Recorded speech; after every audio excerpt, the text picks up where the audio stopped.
شام کو جانا ہو تو ہفتہ پہلے کرائے گا نا. تو یہ کس طرح کا جانے والا ہے جو کہتا ہے اس وقت تیاری کروں گا جب پکا پتہ چل جائے گا کہ شام کو مر جانا ہے؟ اللہ کا خوف ہمیں سجائے گا، ہمیں سنوارے گا. زندگی میں بڑی بہاریں ہم نے دیکھ لی، بڑے رنگ دیکھ لیے، بڑے لوگوں کو اپنے ہاتھوں سے دفن کیا، بڑی باتیں ہمیں آتی ہیں، بڑی کہاوتیں ہم جانتے ہیں.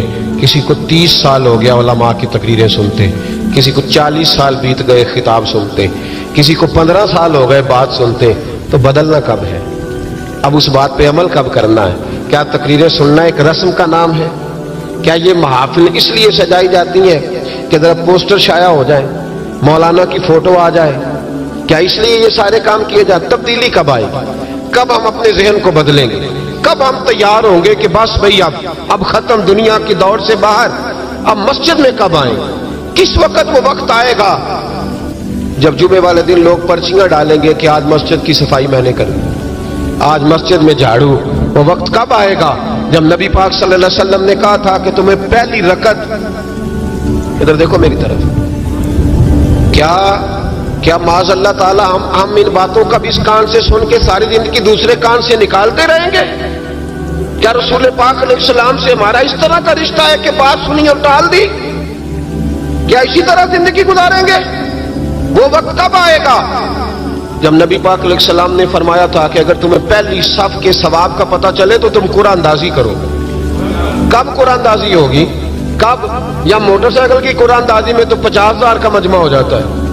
یہاں محفل، اب تو اللہ تعالیٰ محفل والوں کو توفیق ہدایت عطا کرے، وہ عمرے کے ٹکٹ کے لیے لوگوں کو باندھ کے رکھ دیں. وہ میں کہتا ہوں بس کرو یار، ٹکٹ دینا ہے تو اپنے امام مسجد کو دے دو چپ کر کے، کسی غریب کو دے دو، عمرہ کار آئے. اب عمرے کے ٹکٹ کے لیے لوگوں کو بٹھاؤ گے محفل میں، جس نے آنا وہ خدا کے لیے آئے یا محمد مصطفیٰ کے لیے آئے. خبردار کسی اور لالچ کے لیے کوئی نہ آئے. یہ تو خیر کا کام ہے، یہ تو چپ کر کے دینا چاہیے. اور بھائی کب قرآن اندازی کریں گے؟ حضور علیہ السلام نے فرمایا تمہیں پتہ چلے جمعے والے دن پہلے آنے کا ثواب کیا ہے، تم قرآن اندازی کرو. کب قرآن اندازی ہوگی؟ کب؟ رسم سمجھ لیا ان سب باتوں کو؟ بس ٹھیک ہے، ایک بڑا زبردست آج میں نے خطاب سنا جی 1.25 گھنٹہ، پھر کیا اثر ہوا اس کا؟ کیا رزلٹ نکلا؟ اس پر عمل کب ہوگا؟ وہ جو میں باتیں سناتا ہوں لوگوں کو 20 اور سینکڑوں، تو میں نے عمل کب سٹارٹ کرنا ہے؟ جنہوں نے نبی پاک سے سنا تھا انہوں نے عمل کیا تھا، انہوں نے سنا تھا انہوں نے. ادھر دیکھو حضرت عمر کا وہ دور تھا کہ آپ کی ایک لونڈی کلمہ پڑھ گئی تو ابھی آپ مسلمان نہیں ہوئے تھے، تو وہ لونڈی کہتی ہے کہ مجھے الٹا لٹکا کے جناب عمر مارتے تھے، اور اتنا مارتے تھے کہ تھک جاتے تھے تو پانی منگواتے تھے. اور جناب عمر وہ شخص تھے کسی کی جرت نہیں تھی کہ بات کریں، لیکن بس پھر بدل گئے عمر، پھر اللہ کا خوف آ گیا.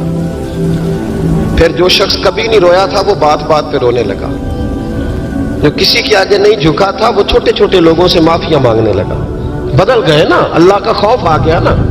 اب وہ اکڑی ہوئی گردن نہیں رہی. اب مسجد میں بھی آ کے یہ نکاح کے پیچھے ہٹو، تمہیں پتہ نہیں میں چودھری ہوں، یہ میری جگہ ہے. اب وہ بات بدل گئی، اب وہ رویہ نہ رہا. حضرت عمر فاروق رضی اللہ تعالیٰ عنہ، اور اس وقت تو ایک قبیلے کے سربراہ تھے نا، صرف ایک قبیلے کے، اور جب فاروق اعظم بدل گئے تو 24 لاکھ مربع میل کے حکمران، 24 لاکھ مربع میل کا واحد حکمران. اور جب کیسر و کسرا جیسے بادشاہ عمر کو بلائیں تو عمر کہیں جاؤ دوڑ جاؤ، میرے پاس ٹائم نہیں. اور ایک دن رات کو چہرے پہ نقاب ڈال کے نا تو مسجد کی گلیاں گھوم رہے تھے عمر فاروق، مدینے کی گلیاں گھوم رہے تھے. 1-2 گلیاں رہ گئیں تو فجر کا وقت ہو گیا.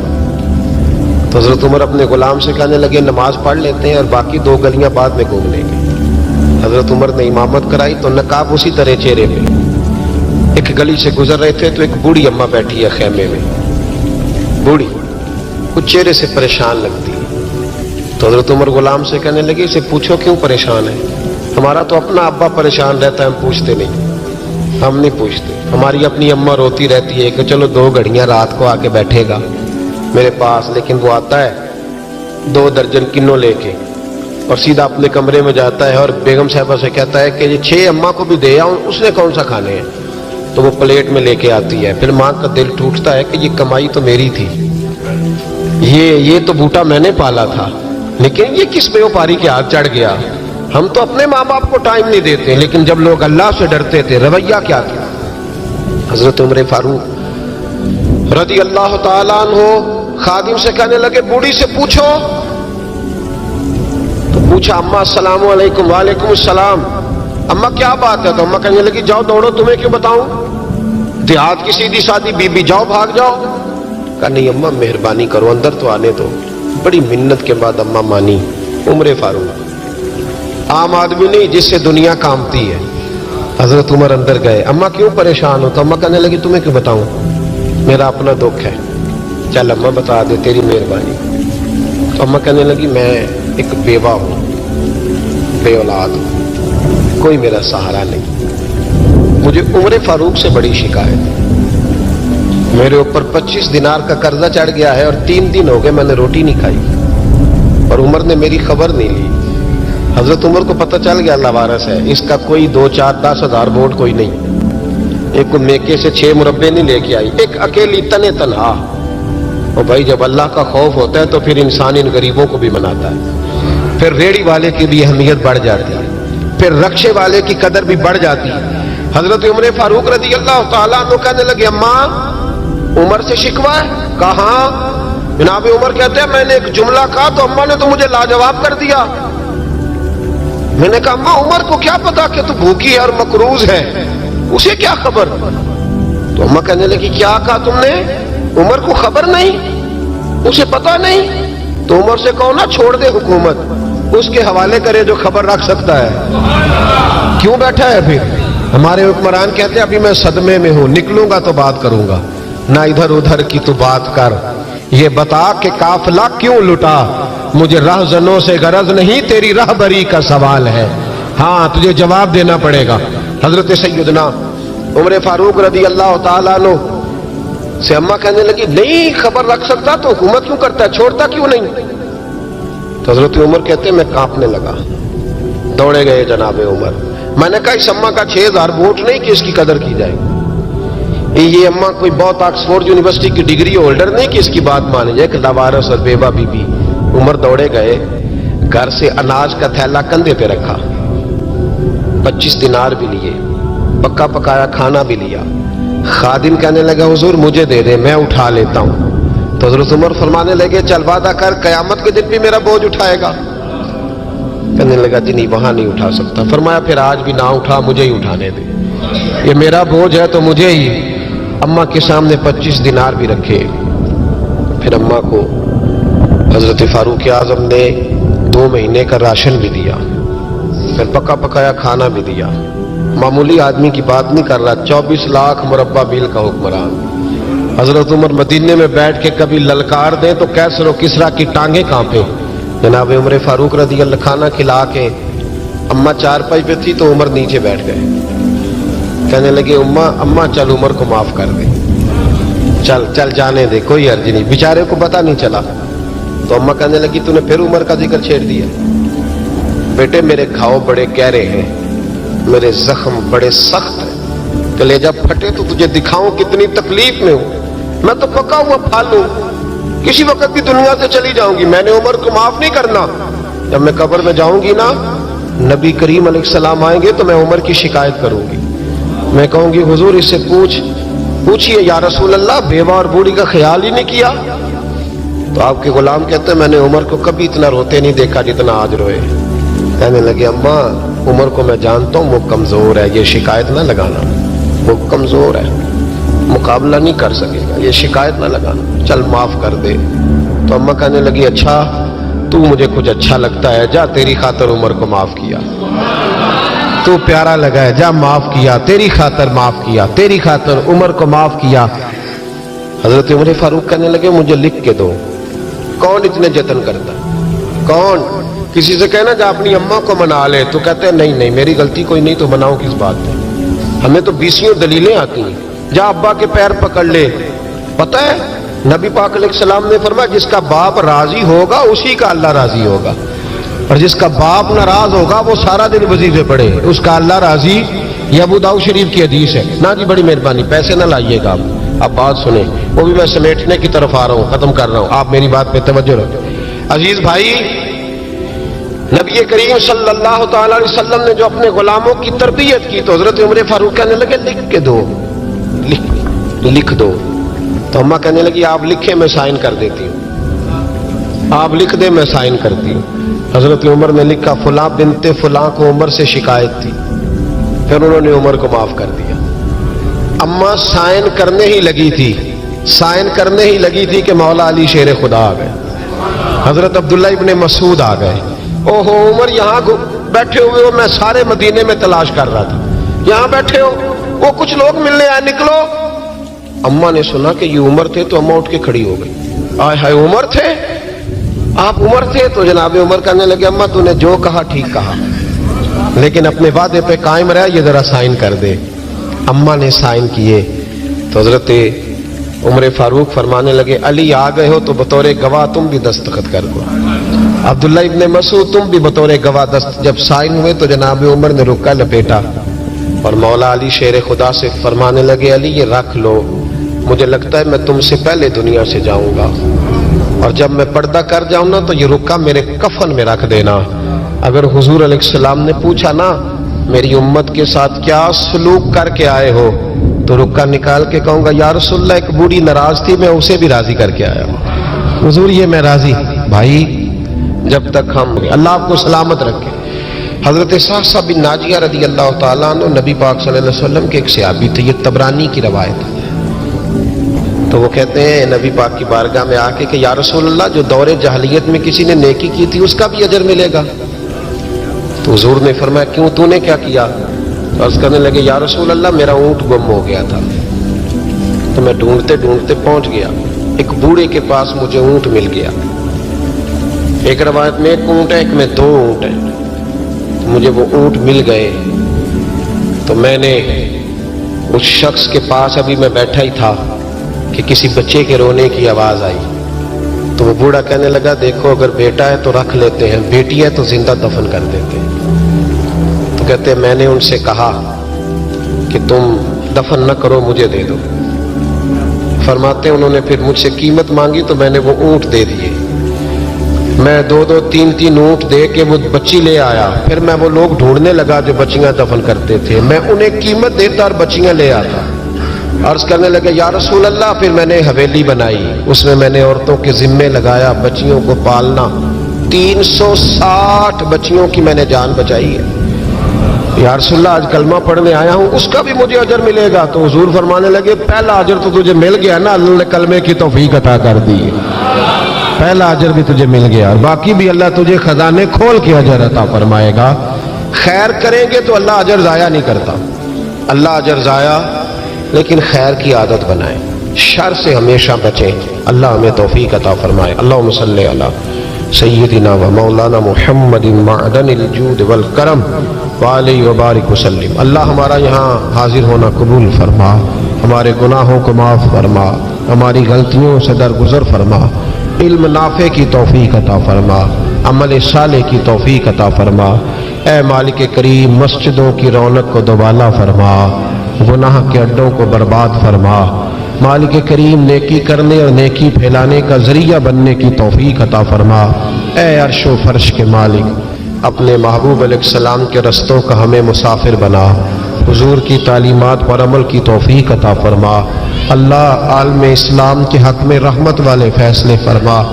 برما کے مجبوروں کی مدد فرما، کشمیر اور فلسطین کے مظلوموں کی مدد فرما. پاکستان کو نظام مصطفیٰ صلی اللہ علیہ وسلم کا گہوارہ بنا. اے اللہ سجدوں کا ذوق عطا فرما، عبادتوں کا شوق عطا فرما، تلاوتوں کی لذت عطا فرما. اے مالک کریم زندگی تقوی کے نور والی اور موت کلمہ اسلام پہ نصیب فرما. اللہم انا نسألک العفو والعافیۃ فی الدین والدنیا والآخرہ.